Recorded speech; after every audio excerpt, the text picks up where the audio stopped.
Penyidik memanggil yang bersangkutan sebagai saksi untuk dilakukan pemeriksaan. Namun yang bersangkutan tidak mengindahkan setelah beberapa kali dipanggil. Ya.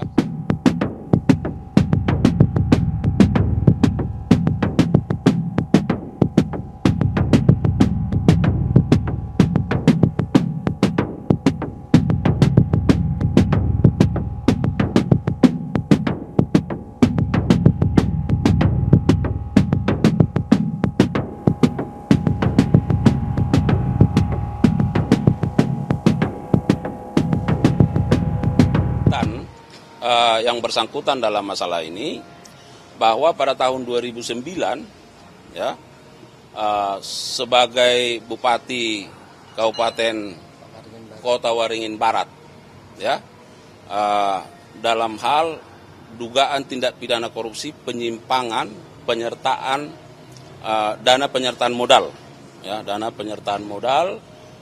dari pemerintah Kota Waringin Barat kepada Perusda ya, perkebunan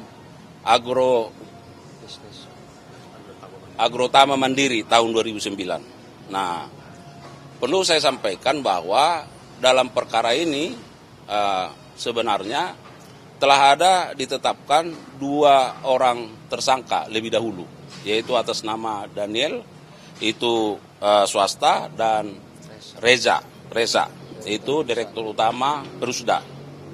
Ya. Tahun 2016 itu ditangani dan kedua ini sudah menjadi terpidana berdasarkan putusan Mahkamah Agung tahun 2020.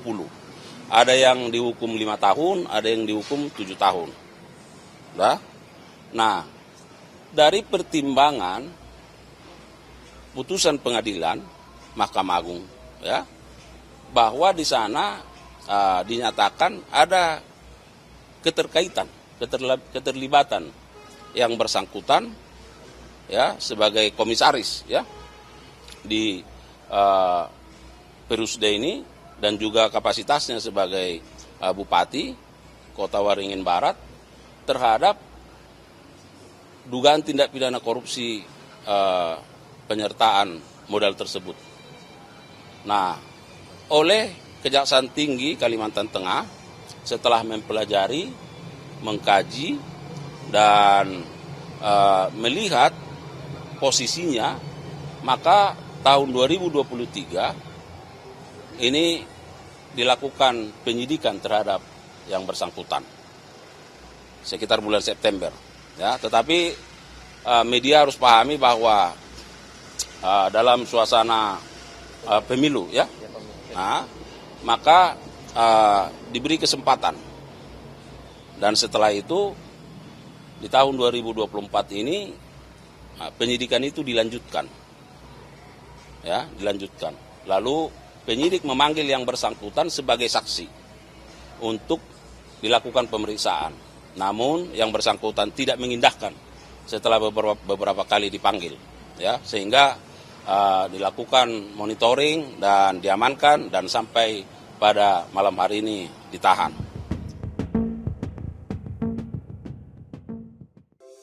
Di antara banyak sumber informasi, kami layak dipercaya. Karena kami menggali lebih dalam, berpihak pada kebenaran,